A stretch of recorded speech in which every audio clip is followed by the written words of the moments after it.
మనకి చాలా ఆవశ్యకత మంత్రిగా చెప్పాలి. విశాఖ జిల్లాలో 72 కోఆపరేటివ్ సంఘాలు ఉంటే 18 ఏమో చోళవలు ఉంటే 16 మన దగ్గరే ఉన్నాయి. ఇంకా చాలా మంది విలీనం అయిపోయారు. ఆ రోజుల్లో కోఆపరేటివ్ 40-50 సొసైటీలు ఈ మంది మాడుగులో ఉండేవి. ఇప్పుడు చైర్మన్స్ కూడా ఈ మాడుగుల నుంచి అనేవారు. పాలవేలి గారు, బహుమతి గారు, బల్లి సత్యారాయణ గారు, ఇలా ఎవరైనా సరే తొండా చంద్రబాబు గారు పోటీ చేశారు. ఎక్కువ మన ప్రాంతం వాళ్ళే సెంట్రల్ బ్యాంక్ చైర్మన్ అయ్యేవారు.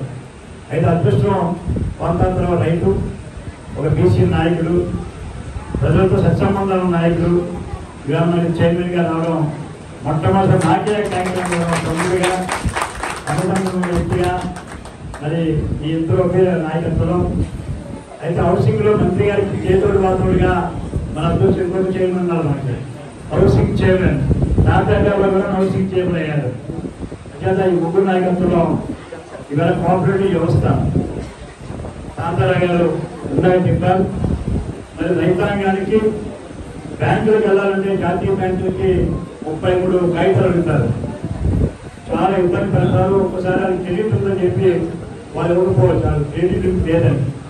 కానీ వారు కోఆపరేటివ్ సెంట్రల్ బ్యాంక్ వారు చంద్రబాబు నాయుడు గారి నాయకత్వంలో, పవన్ కళ్యాణ్ గారి నాయకత్వంలో, మోడీ గారి ఆశీర్వచనంతో వీళ్ళ సులభతరంగా తక్కువ వడ్డీతో వీళ్ళ రైతాంగానికి వ్యవసాయం మీదే కాదు, వాళ్ళ చెప్తూ వాళ్ళు చెప్తారు స్పీచ్లో, వాళ్ళు చెప్తేనే చైర్మన్ గారు చెప్తే దానికి అర్థం పరమార్థం.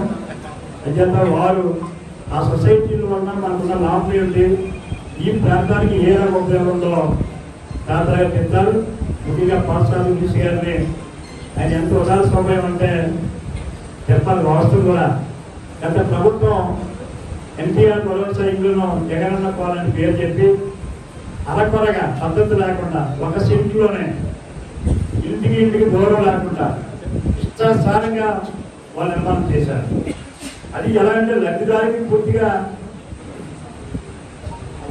వారికి లబ్ధిదారికి పూర్తిగా అధికారం ఇవ్వలేదు. అది ఎలా ఇచ్చారంటే ఒక ఇల్లు కట్టుకోమని పేదవాడికి పెంకులో కొలిస్తారు, ఇది కిటికీలో కొలిస్తారట, బొమ్మ కొలిస్తారట. ఇలాగ ఒక ఇల్లు కట్టే వ్యక్తికి ఆయనకి ఆయన కొనుక్కోవడానికి వీలు లేకుండా ఇష్టానుసారంగా కాంట్రాక్ట్ వ్యవస్థలు పెట్టి పేదవారి ఇంటి కూడా రాజకీయం చేసి ఇవాళ ఏ ఇల్లు పూర్తిగా అసంపూర్తిగా గోడలతో ఉండిపోతే మరి పాఠశాల అన్నగారు తమ్ముడు గారు మంత్రి అయిన తర్వాత మరి చంద్రబాబు గారు పట్టుబట్టి సార్ ఎవరైనా పేదవాళ్ళే వారిచ్చారా మేమిచ్చాం కాదు, ఆ ఇల్లు పూర్తి చేసి వాళ్ళని తాళాలు ఇవ్వాల్సిన బాధ్యత మనకు ఉందని చెప్పి మరి చంద్రబాబు గారు పంపించి పవన్ కళ్యాణ్ పంపించి మరి ప్రతి ఇంటికి వేళ ఆయన ఇచ్చింది అంతంటే 1,80,000.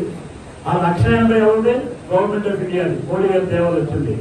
₹1 ఇవ్వకుండా పైగా 50,000 రూపాయలు అప్పు చేయమని మా అక్క చెల్లుతున్న అప్పు చేయించి ఆ అప్పు కూడా వాళ్ళ కంటే మనుషులు లేకుండా చేసి అశ్చర్యగా ఉండిపోతే ఎవరైతే పేదవాళ్ళు ఇంట్లో మధ్యలో ఆగిపోయారో, ఎవరైతే ఇబ్బంది పడుతున్నారో పార్టీలకు అతీతంగా ప్రతి పేదవాడికి బీసీలు అయితే 50,000 రూపాయలు, ఎస్సీ ఎస్టీలు అయితే 75,000 రూపాయలు, పీటీసీలు అయితే ₹1,00,000 ఇవాళ ఆ రకంగా ఆర్థిక సహాయం చేసి 3,65,000 ఇండ్లను రేపు దీపావళి రోజున దీపం వెలిగిస్తారంటే అది మన మంత్రి గారు సరి కృషి పట్టుదల.